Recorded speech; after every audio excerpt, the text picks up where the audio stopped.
Assalamualaikum warahmatullahi wabarakatuh. Perkenalkan, saya Angelina Fitna Sondang bersama rekan saya Mutia Purwadi Mulya dan juga Toba Saiful Qalbi. Kami dari kelompok G Studi Islam, Ilmu Perpustakaan dan Informasi Islam Universitas Muhammadiyah Ponorogo. Dalam video kali ini, kami akan membahas tentang ijtihad dan syarat-syaratnya. Materi yang pertama akan disampaikan oleh Saudari Mutia Purwadi Mulya mengenai pengertian ijtihad, dasar hukum ijtihad, dan macam-macam ijtihad. Kemudian materi yang kedua akan disampaikan oleh Toba Saiful Qalbi mengenai syarat-syarat ijtihad. Kepada para pemateri, waktu dan tempat disilahkan. Baik, langsung saja saya mulai. Pertama yaitu pengertian ijtihad. Secara etimologi, ijtihad diambil dari akar kata dalam bahasa Arab jahada, yang bentuk masdarnya ada dua bentuk, yaitu al-jahd yang berarti al-masyaqqat atau kesulitan dan kesusahan, dan al-jud yang berarti al-taqat atau kesanggupan dan kemampuan. Ijtihad adalah masdar dari madul ijtihada. Penambahan hamzah dan ta pada kata jahada menjadi ijtihada berarti usaha itu lebih sungguh-sungguh. Oleh karena itu, ijtihad berarti usaha maksimal untuk mendapatkan atau memperoleh sesuatu. Adapun ijtihad secara terminologi menurut para ulama, di antaranya adalah yang pertama ada Imam Asy-Syaukani dalam kitabnya Irsyad Al-Fuhuli. Ijtihad adalah mengerahkan kemampuan dalam memperoleh hukum syara' yang bersifat amali melalui cara istinbat. Yang kedua itu ada Ibnu Subki. Ijtihad adalah pengerahan kemampuan seorang faqih untuk menghasilkan dugaan kuat tentang hukum syar'i. Yang ketiga itu ada Al-Midi. Ijtihad adalah pengerahan kemampuan dan memperoleh dugaan kuat tentang sesuatu dari hukum syara' dalam bentuk yang dirinya merasa tidak mampu berbuat lebih dari itu. Yang berikutnya adalah dasar hukum ijtihad. Ijtihad dapat dipandang sebagai salah satu metode untuk menggali sumber hukum Islam yang menjadi landasan dilakukannya ijtihad, baik melalui pernyataan yang jelas maupun isyarat. Nah, hukum berijtihad dapat dilihat dari tiga segi. Yang pertama ada hasil ijtihadnya. Nah, itu adalah untuk kepentingan yang diamalkannya sendiri, seperti menentukan arah kiblat pada waktu akan melakukan sholat. Nah, yang kedua itu dari segi bahwa mujtahid itu adalah seorang mufti yang fatwanya akan diamalkan oleh umat atau pengikutnya. Yang ketiga itu hukum berijtihad seorang faqih dapat dilihat dari segi prinsip umum dalam menetapkan hukum tanpa memandang kepada keadaan dan kondisi apapun, atau dengan melihat keadaan atau kondisi tertentu. Nah, secara umum, hukum ijtihad itu adalah wajib bagi seorang faqih yang sudah mencapai tingkat faqih. Artinya, seorang mujtahid wajib melakukan ijtihad untuk menggali dan merumuskan hukum syara' dalam hal-hal syara' sendiri, tidak menetapkannya secara jelas dan pasti. Berikutnya itu adalah macam-macam ijtihad.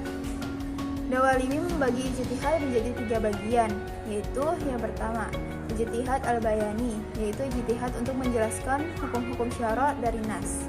Dan yang kedua itu ijtihad al-qiyasi, yaitu ijtihad terhadap permasalahan yang tidak terdapat dalam Al-Quran dan As-Sunnah dengan menggunakan metode qiyas.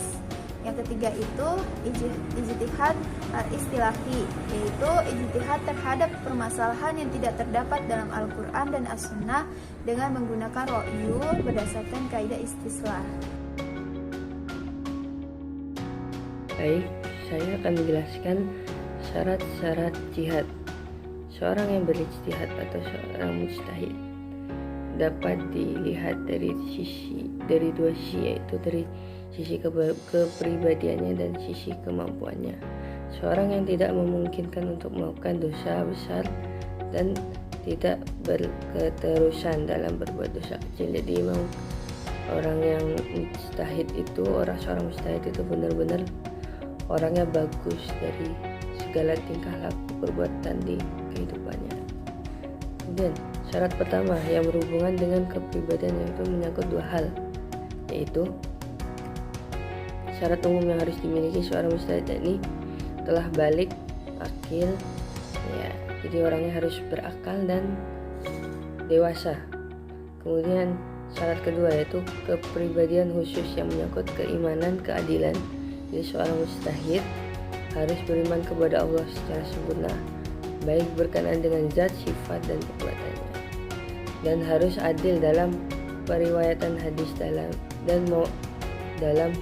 kewalian. Jadi harus benar-benar tahu hukum Allah, hukum yang Allah berikan. Kemudian syarat kedua yaitu berhubungan dengan kemampuan, yaitu berhubungan dengan kemampuan akademis untuk meneliti dan menggali hukum syara dan dari dalil-dalilnya, serta merumuskan dalam formulasi hukum. Untuk mencapai kemampuan seperti ini diperlukan beberapa syarat, ya, yang secara kumulatif sebagai berikut: menguasai dan mengetahui arti ayat-ayat hukum yang terdapat dalam Al-Quran, baik menurut bahasa maupun syariah. Kemudian menguasai dan mengetahui hadis-hadis tentang hukum, baik menurut syarat maupun bahasa. Terus kemudian menurut Al-Taftaji, sebaiknya mujtahid mengambil referensi dari kitab-kitab yang sudah masyhur kesahihannya, seperti Sahih Bukhari, Muslim, dan lain-lain. Kemudian mengetahui nas dan mansukh dari Al-Quran dan Sunnah supaya tidak salah dalam penetapan hukum. Jadi untuk yang mengetahui nas dan mansukh, jadi mengetahui ayat yang sekiranya sudah diperbarui atau ada ayat yang menjelaskan lebih terbaru, dia harus mengetahui. Kemudian mengetahui permasalahan yang sudah ditetapkan melalui ijma ulama, sehingga ijtihadnya tidak bertentangan dengan ijma kitab. Nah, jadi untuk yang ini, jadi orangnya harus tahu hasil ijma ulama tuh tentang hukum ini apa sudah ditetapkan atau belum. Jadi harus mengetahui. Kemudian mengetahui kias dan berbagai syarat. Kias merupakan kaidah yang dalam berijtihad. Jadi dia tahu cara menggunakan atau melaksanakan suatu kias, jadi bisa mengkiaskan ayat-ayat. Kemudian mengetahui bahasa Arab dan berbagai disiplin ilmu yang berkaitan dengan bahasa.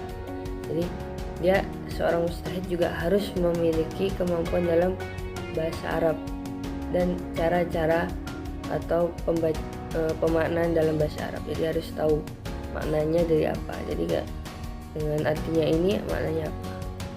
Kemudian mengetahui usul fiqh yang merupakan fondasi dari jihad. Jadi dia harus mengetahui ilmu-ilmu dalam usul fiqh. Kemudian mengetahui maqasid syariah atau tujuan syariah secara umum, karena bagaimanapun juga syariat itu berkaitan dengan maqasid syariah atau rahasia yang disyariatkan suatu hukum. Maksud dari maqasid syariah adalah antara lain menjaga kemaslahatan manusia dan menjauhkan dari keburukan yang standarnya adalah isyarat, bukan kehendak manusia. Jadi di sini dia harus mengetahui maqasid syariah, tujuan dari syariah ini apa, bukan main semaunya sendiri. Ya, kemudian terima kasih dari kami. Sekian. Ya, terima kasih kepada para pemateri yang telah memaparkan materinya pada kesempatan kali ini. Mungkin sekian pembahasan kita dalam video kali ini. Bila ada kurangnya kami mohon maaf. Sekian, wassalamualaikum warahmatullahi wabarakatuh.